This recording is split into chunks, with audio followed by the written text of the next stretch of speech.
Y vamos ahora con nuestra secuencia, los exitosos de Exitosa. Presentamos los exitosos de Exitosa.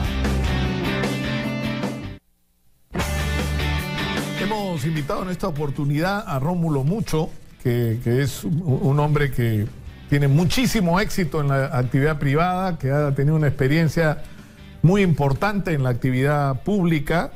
Él fue prácticamente el creador del canon, ¿no es cierto?, de buscar mecanismos para que la gente se beneficie de la explotación de nuestros recursos.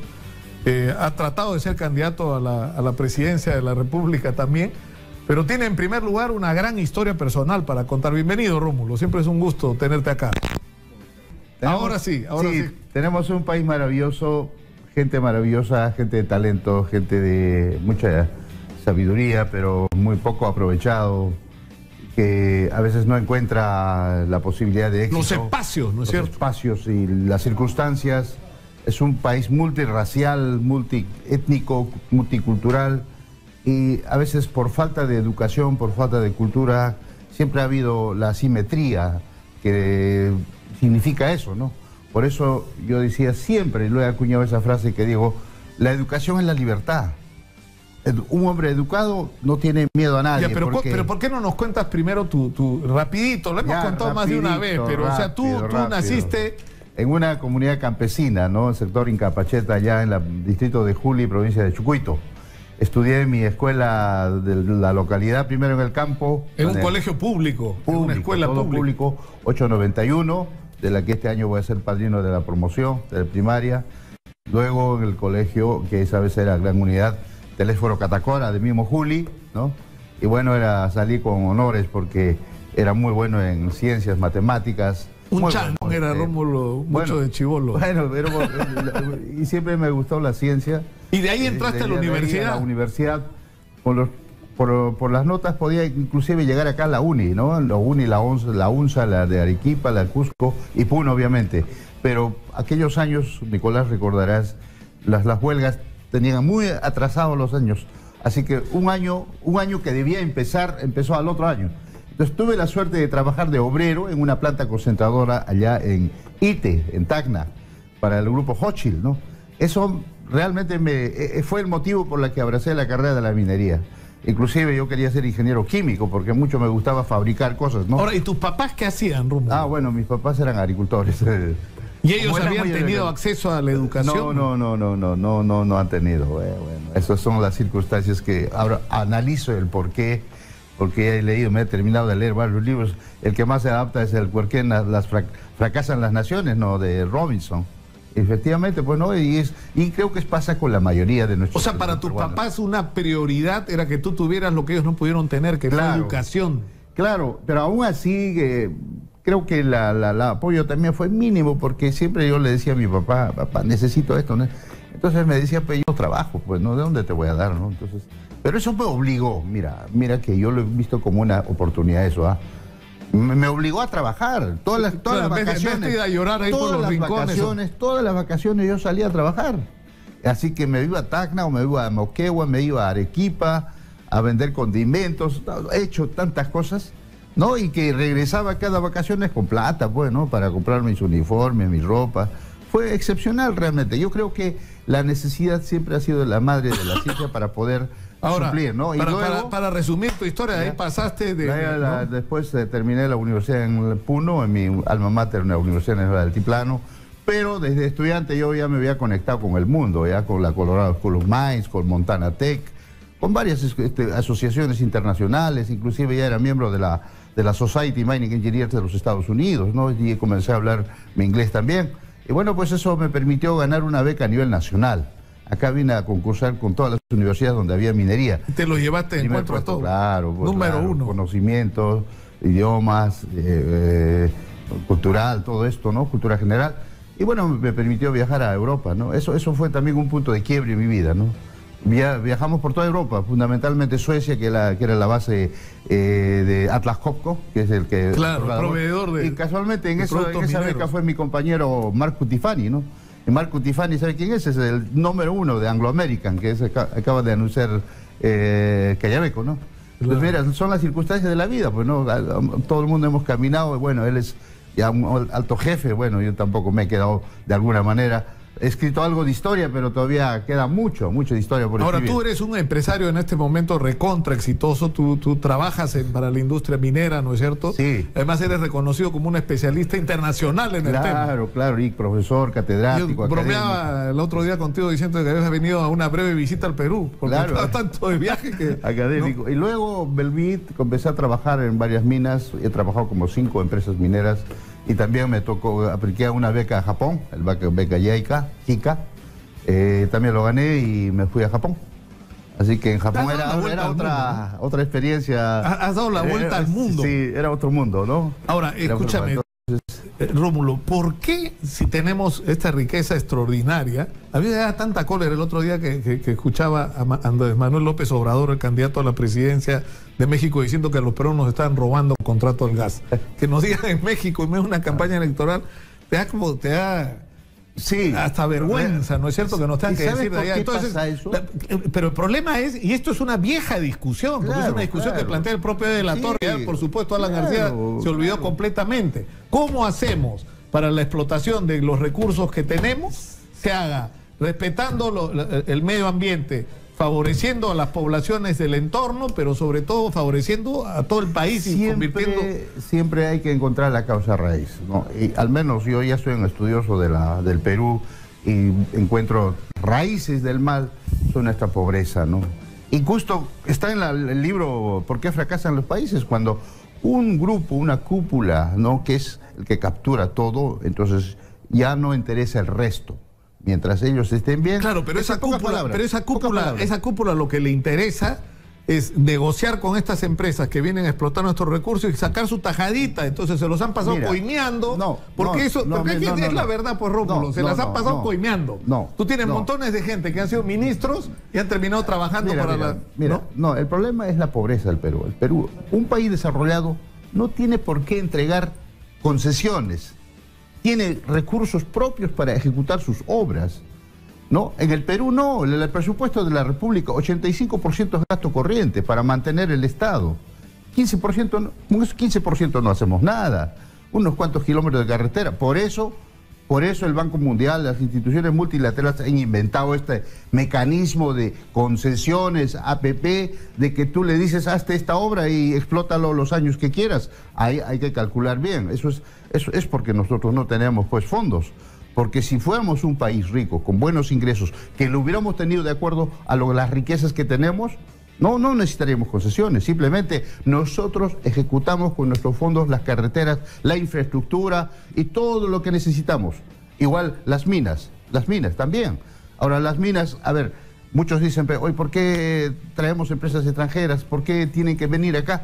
Es que no hay plata para explotarlas. Entonces, ¿qué cosa tenemos que hacer? En este caso no es una concesión, sino es un derecho minero que la ley faculta. Es muy similar en el mundo entero eso, ¿no? De que tú sabes que es tu derecho, concesión, trabajas, y obviamente es lo que estamos tratando de encontrar, de cómo el beneficio pueda abarcar más. Claro, el otro día decía César Villanueva que hay que buscar la manera, porque el primer intento tuyo era el canon, ¿no es cierto? De eso hemos hablado en Agromín. Agromín ha sido muy rico porque hemos traído del mundo entero expertos para ver cómo multiplicamos este apoyo al resto, cómo participa el Estado, cómo participa la sociedad civil, cómo participa la academia para que estas ganancias se multipliquen, cómo construimos capacidad para hacer clústeres, los encadenamientos productivos, bienes y servicios, ¿no? Así vamos a multiplicar, ¿no? Claro, porque una de las críticas, aunque digamos es una caricatura, es verdad, pero dicen nosotros estamos exportando piedras cuando podríamos... Tampoco están así, ¿no es cierto? Pero lo que es cierto es que sí podríamos agregar más valor del que estamos agregando a lo Correcto. Desde que sacamos la roca con una tonelada, 1000 kilos, con 5 kilos o 3 kilos de cobre, y que lo convertimos a 300 kilos de una tonelada, ya es un valor agregado. Y hay una serie de actividades donde se le agrega valor. Y cuando pasa a agregar valor, genera más dinero, genera más puestos de trabajo. O sea, esa es la famosa, la cadena de valor de una actividad minera. En este caso, digamos, cómo o encuentras la roca porque tampoco es lleno de cobre, sino las leyes, los contenidos son bajísimos. Solo la tecnología lo permite, moviendo grandes cantidades, grandes volúmenes. Para eso necesitas equipos monstruosos, equipos muy grandes que nosotros no los fabricamos. Generalmente vienen de Alemania, de Suecia, de Finlandia, de Estados Unidos, de Canadá, ¿no? O sea que todavía en esa etapa no estamos. Pero, por ejemplo, en este caso práctico que ya Quellaveco, ¿no? 5.300 millones, eso se va a invertir más o menos en 4 años. Va a haber picos, ¿no? En un momento se invertirá 2.000 millones, por si nosotros 400, 1.000, ¿no? Claro. Entonces, ¿qué va a generar? Va a generar... Claro, esa es la pregunta. Claro. O sea, 300.000 la pregunta toneladas es de ¿qué hay cobre que fino? hacer para que esa inversión, porque uno escucha esa cifra y se van a entrar 5.000 millones de dólares. Ya, pero ¿cuánto de eso se va a quedar realmente en el Perú y cuánto se va a usar efectivamente para mejorar la vida de los peruanos? Te respondo. Más o menos de todos los costos, descontando ya la utilidad, después de impuestos inclusive, ¿no? Es 100, digamos, el 30% es el impuesto a la renta, ¿no? De tercera categoría. El impuesto a la renta que pagan las grandes empresas. Todas las empresas, también las pequeñas. Y luego el 8% que va a las utilidades.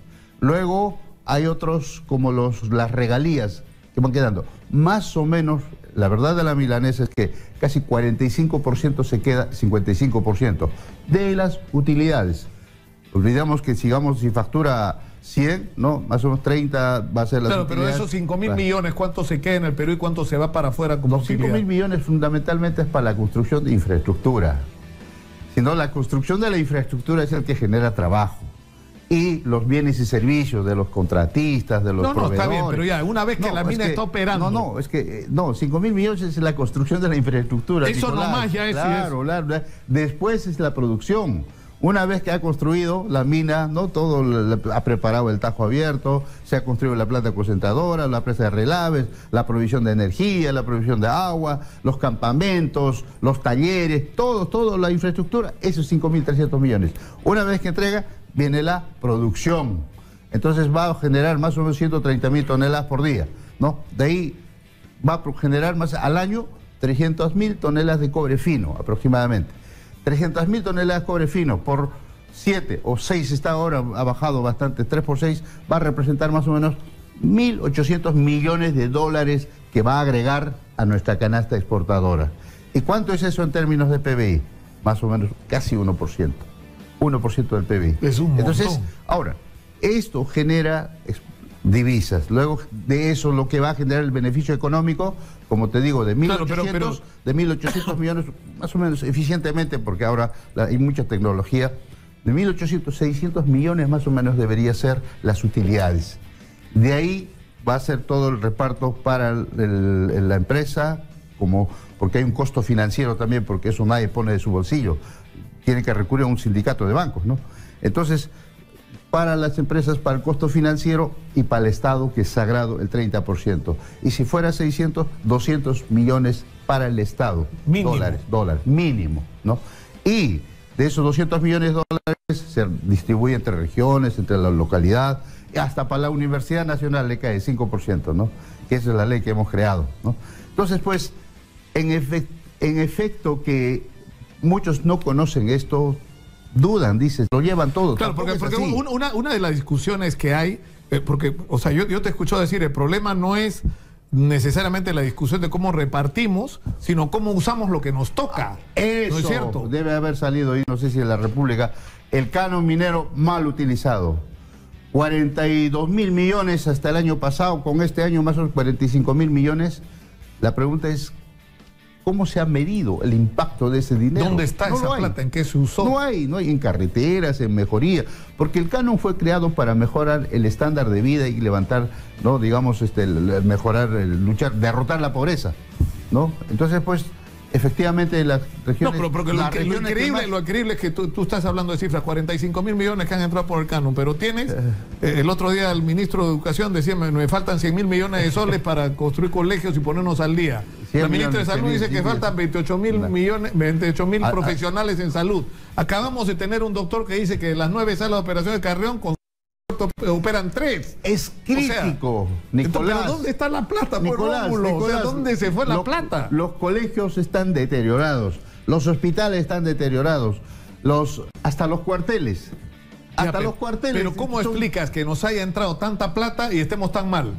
Porque hay gente que dice, no, estamos muy bien, te sacan los números, ¿no es cierto? Mala gestión, mucho de esa gestión, ya sabemos cuánto más o menos se va a la corrupción. El Banco Mundial se va casi 30.000 millones de soles en la corrupción, según un estudio peruano. Bueno, la Contraloría dice que certificó 15.000 millones de soles. 15.000 millones de soles, más o menos, ¿no?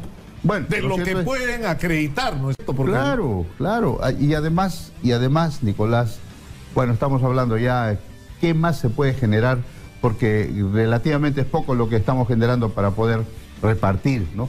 Así, y el canon que no se distribuye bien, que no se utiliza. Claro, pero por eso, y además están hablando ahora del litio, ¿no es cierto? Por eso ahora la gente tiene razón cuando dice, ¿qué recibo? Efectivamente, pues, ¿dónde está la plata? Pero si la plata va a los distritos, a las regiones donde se generan los recursos. Y no lo hay, pues, no lo hay. Ahora, el litio es un descubrimiento que es una buena noticia, obviamente, ¿no? Vamos a hablar bastante sobre eso en el futuro porque es el metal del futuro, ¿no? O sea que no solamente, según la empresa... Y es en tu tierra, y no solamente el litio, abajo está el cesio y el rubidio, eso estaríamos entrando a la tierra rara. Bueno, el Perú es maravilloso, eso hay que saberlo, ¿ya? Y por eso que acá el libro Perú, País Agrominero, un libro claro, que pero obsequio, o sea, ¿no? el problema al final, porque incluso ha habido el debate ambiental, y yo creo que hay un error ahí, porque la explotación moderna de recursos, no hay que engañarnos, produce un daño, que es un daño que se ha reducido al mínimo, y hay prácticas de reparación pronta. Entonces, si tú manejas las cosas claro, haces una política adecuada de cuidado del medio ambiente y de remediación a corto plazo, simplemente... ¿no? Y que todo debía ser beneficio. ¿De qué depende? De cambiar a la clase política, de cambiar a los dirigentes. Nosotros, al menos los técnicos tenemos la solución para todo. Bueno, empecemos porque seas decano nacional del Colegio de Ingenieros. Bueno, estamos a un llamado. Todos los ingenieros del Perú queremos participar en la agenda del país. Últimamente el Colegio de Ingenieros pasaba por desapercibido. Por ejemplo, la reconstrucción del norte. ¿Dónde estaban los ingenieros? Porque para los ingenieros es muy sencillo diseñar, ejecutar, hacer el expediente técnico y ejecutar la obra. Y hay muchas maneras, precio unitario, administración controlada. ¿Dónde están los ingenieros? O sea, o es que los gobiernos no nos dan bola, ¿no? Por eso pido tu apoyo, ¿no? A nivel nacional, para que me apoyes y como Colegio de Ingenieros vamos a recuperar el prestigio que siempre tuvimos. Colegio de Ingenieros del Perú tiene que ser el brazo técnico de los gobiernos nacionales, de los gobiernos locales. Y de la transformación que el Perú necesita. Y también, ¿no? La capacitación para que el ingeniero peruano esté a la altura de mejores del mundo.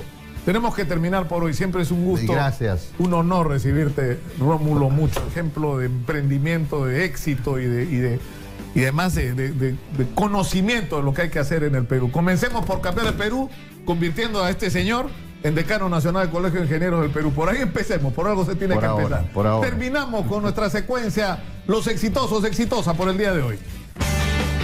Hemos presentado Los Exitosos de Exitosa.